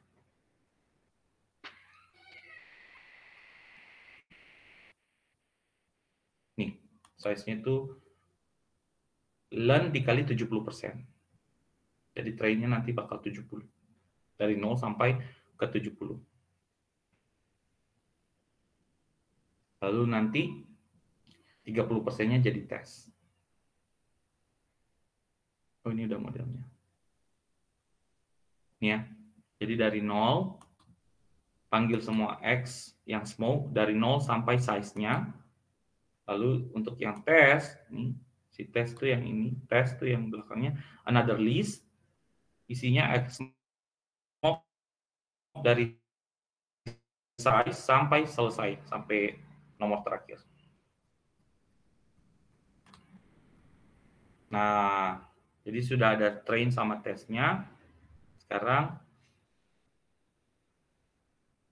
oke, ini dia running modelnya. Ini predictions, satu list kosong. Lalu ini saya buat lagi satu, namanya history. Ini akan dimasukkan. Itu sebenarnya ini isinya sama aja dengan train. Jadi history sama dengan train juga boleh. Langsung gitu juga bisa. Kenapa?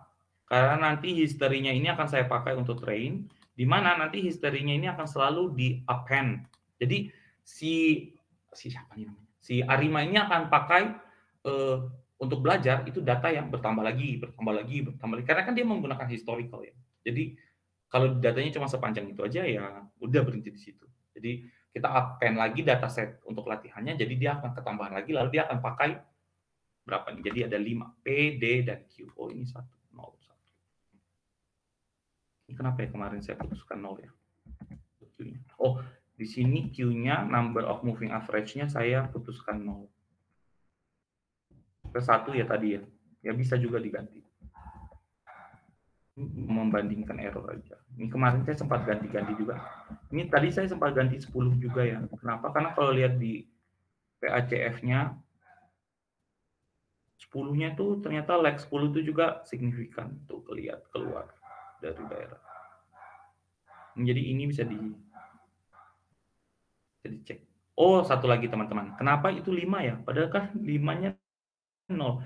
Ini kan 0 ini sebenarnya 1 ya.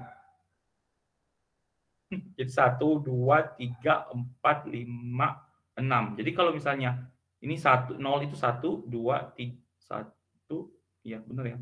1, 2, 3, 4. Oh, 4 bukan. Nah, berarti kalau yang ketiga itu adalah yang keempat.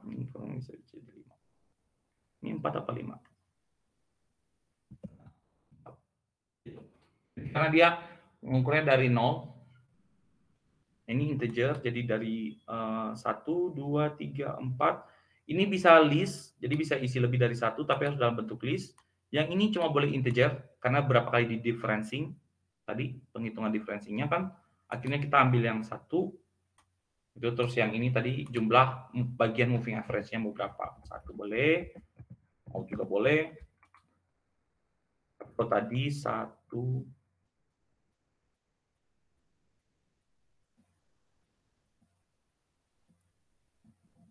iya tadi yang 1.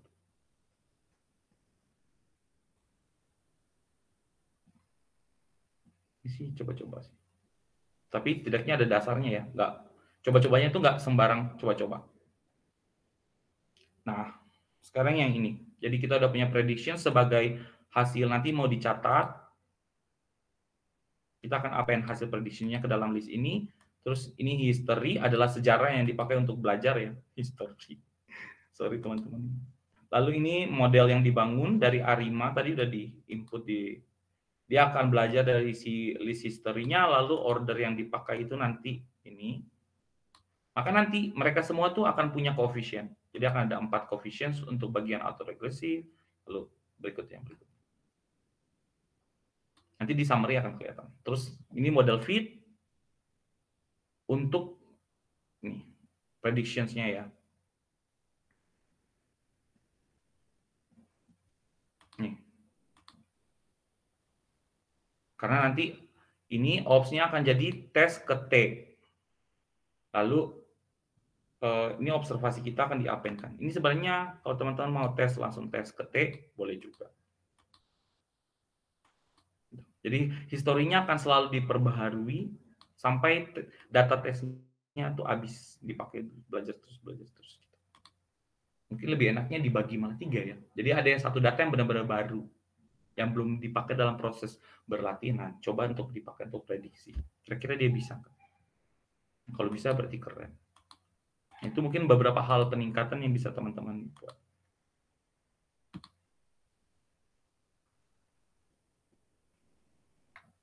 Oke, ini paling cuma data prediksi 317, harusnya tuh 31.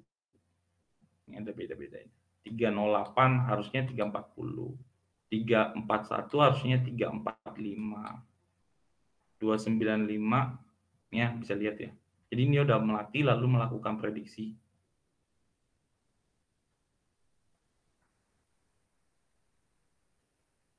Di 641 harusnya 651. Yang seharusnya ini data tesnya. Yang ini hasil prediksinya.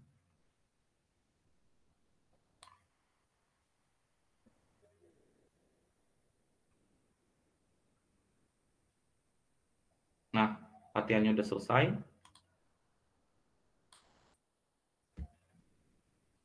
Lalu bisa kita plot.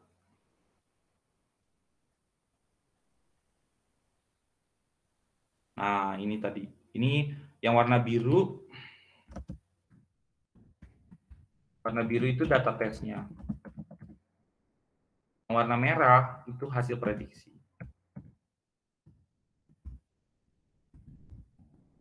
Nah, lumayan ya.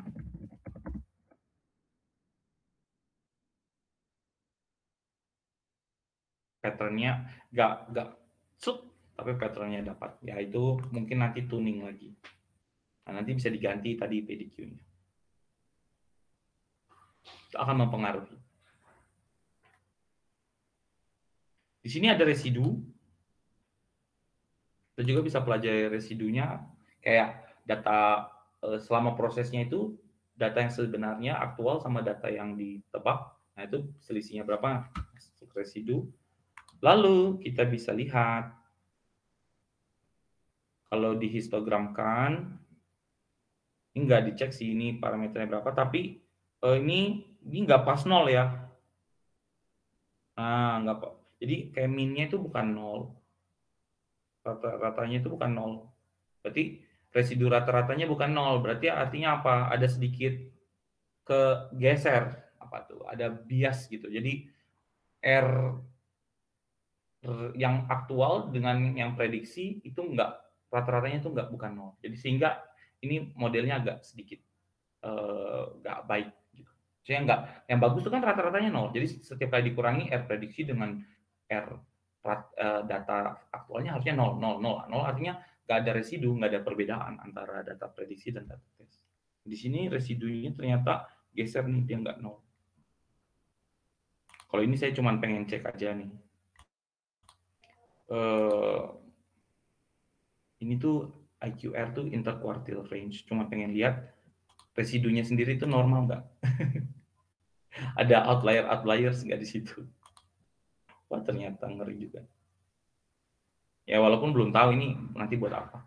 Jadi yang ini 2 garis hijau ini itu yang pertama tuh lower limit, upper limit. Nah, ini ternyata ada data-data residu yang di outlier di luar ya, di luar dari interquartile range-nya. Dari Q batas atas sama batas bawah. Jadi ada yang ya memang benar-benar di luar batas, dibilang outlier. Gitu. Jadi residunya sendiri nggak normal ya distribusinya. Banyak outliernya. Terus yang kedua, apalagi yang bisa dilihat ini yang namanya bias gini. Kan harusnya kalau nggak bias tuh 0 semua, itu yang sempurna ya.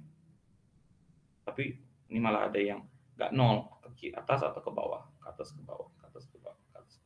Ada bagian yang smooth, ada bagian yang konsisten, ada biasnya. Nah, itu juga nanti bisa dipelajari juga. Kayak kenapa ketika mau dijelasin. Nah, ini sekarang arimanya. Jadi ini modelnya yang dibangun tadi, PDQ-nya. Lalu di sini, nah ini AR itu P, bagiannya si autoregresif, jadi ada 5 koefisien yang dipakai. Jadi nanti ini akan ada 0,3712x1 tambah negatif 0,18x2 dan seterusnya. Lalu ada satu bagian yang dari Q-nya ya, ini tuh dari Q. Kalau misalnya dari ini kan yang bagian moving average-nya, MA-nya nggak ada. Kita coba buat MA-nya 1 ya. Kita lihat dulu, ini errornya gimana.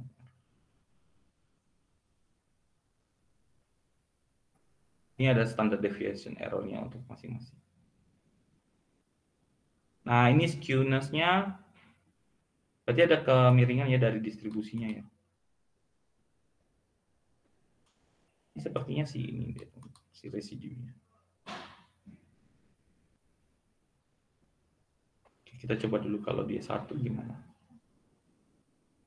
Kalau kita tambahkan 1 bagian ya dari si moving average yang terjadi. Jadi 4/1. Tapi ada 4 autoregresif, 1 difference,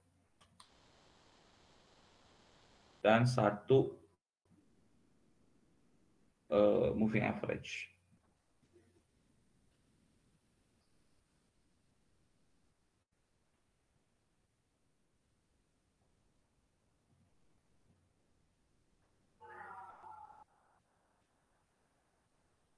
Seharusnya.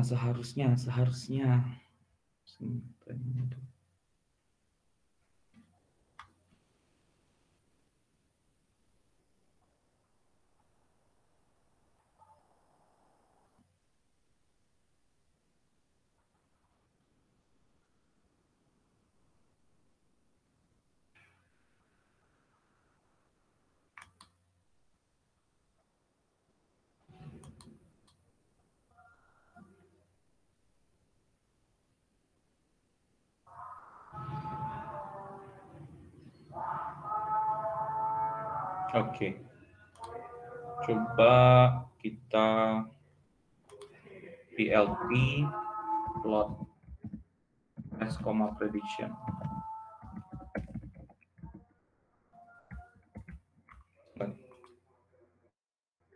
Kita lihat-lihat dulu.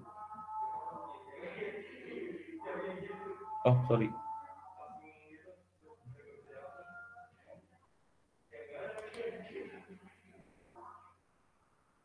Predict options, Bapak N. Options.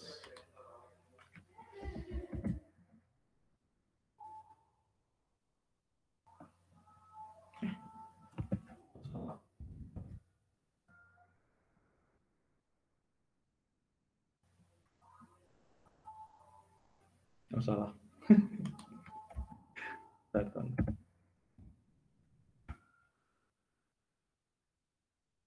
Oh, gini ya.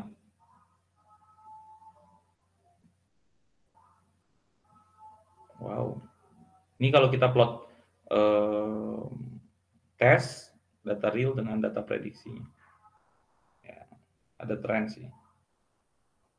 Tapi nggak garis lurus ya, kalau sempurna kan garis lurus. Oke, kita run lagi, lalu kita lihat summary-nya aja langsung lengkap. Sekarang sisanya semua.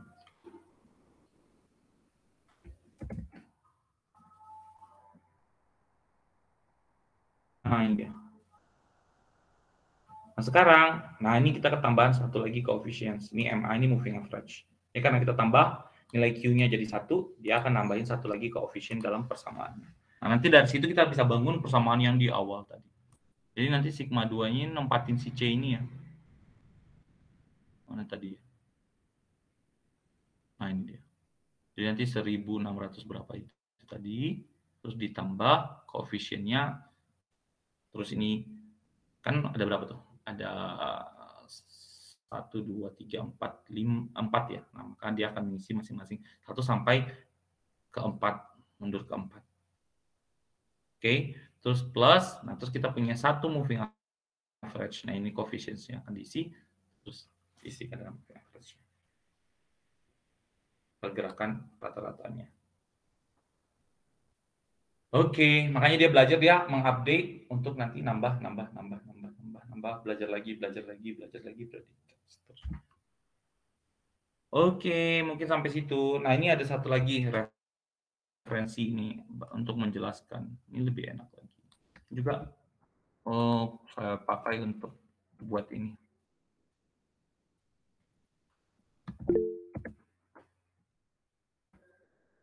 Begitu mungkin sharing dari saya hari ini untuk ARIMA, Auto Regressive Integrated Moving Average. Jadi yang penting itu salah satunya si parameter mereka ya. Dia nanti membangun modelnya, persamaan tadi di atas. Dan jangan lupa datanya paling penting diberesin dulu ya. Nanti selain ARIMA bisa juga teman-teman pakai yang lain ya. Kalau deep learning itu udah dengan LSTM lah, gitu kan, untuk forecast GRU lah, kayak gitu, bisa dibandingkan. Atau yang probabilistik dengan Brownian motions. Nah, Brownian motions, terus nanti malah ada yang Gorge dan sebagainya. Ini mereka semua banyak dipakai juga untuk saham ya. Jadi stock predictions, nah ini bisa juga dengan ARIMA. Jadi dengan ARIMA yang kecil sederhana ini juga bisa dipakai. Tapi kalau untuk melihat performa, dibandingkan dulu dengan model-model yang lain. Seperti itu. Oke, mungkin ada komentar, silakan. Nah, karena ini sudah selesai, jadi mungkin laporan saya nanti ke Bu. Jadi udah ada latihan untuk bagian ini. Nah, silakan Bapak-Bapak explore ya. Boleh pilih yang mana aja. Gasnya ada ber-12 itu, silahkan dipilih untuk yang gas. Non-gasnya ada 4, tapi kita terserah kalau Bapak-Bapak mau mencoba, tapi itulah. Saya tidak tahu apakah itu memang dilengkapi di sana atau enggak, karena yang di lab nih tanpa itu. Dan memang ketika mengerjakan, saya itu bukan cukup yakin ya, saya sebenarnya tahu itunya itu tidak berfungsi dengan baik tuh. Si penunjuk, si barometernya itu tidak berfungsi dengan baik. Dia sangat berat untuk masalah. Kecuali kalau yang terakhir yang dibawa Pak Atian tadi, Bina Dharma, nah itu mereka ada revisi ya, barometernya mereka justru pakai yang lebih ringan, sehingga lebih mudah bergerak. Nah itu mungkin akan bekerja. Tapi ya sejauh ini sampai situ. Oke, terima kasih. Ada komentar kah? Mas Daniel? Mas Daniel? Ya. Nanti kalau untuk filenya yang tadi yang codingnya tadi berarti nggak bisa di-share ya Mas? Iya. Kita harus belajarnya gimana? Iya, latihan dulu. Nanti kalau ada apa-apa tanya ke saya aja, nggak masalah. Nanti ini rekamannya mungkin saya minta tolong Denny share aja ya. Jadi Mas Yo, ini bukannya saya nggak mau share ya Pak. Mas Yo lihat rekamannya, coba ngodingkan. Nah di situ nanti dengan begitu akan ada latihan. Boleh Mas Yo? Ya nggak apa, yang penting ada Ini- ini mas, saya implementasi. Oke. Ya, tapi Mas Den direkam ya Mas Den? Oh, oke. Nah, jadi rekamannya siap dibagikan. Jadi kan semuanya kan tampil tadi ya. Jadi pasti akan ada. Ini bukan karena tidak mau berbagi ya. Saya cuma pengen berlatih. Kayak gitu. Jadi biar bapak-bapak ada sedikit kebiasaan mengcoding, jadi akhirnya nanti terbiasa juga. Kalau sering latihan tuh, nanti akhirnya tuh harus lihat, nanti tanpa kita sadari masuk sendiri. Jadi format-format bahasa tertentu tuh dengan sendirinya akan masuk. Tapi kalau langsung edit, bagian yang penting, kadang kita nggak ngerti ini dari mana ya. Atau mungkin juga bisa utak-atik sedikit. Nah itu bisa. Gitu. Jadi itu aja sih sebenarnya alasannya. Gak ada yang lain. Nanti kalau misalnya ada pertanyaan, silahkan Pak Yu. Monggo. Ada lagi?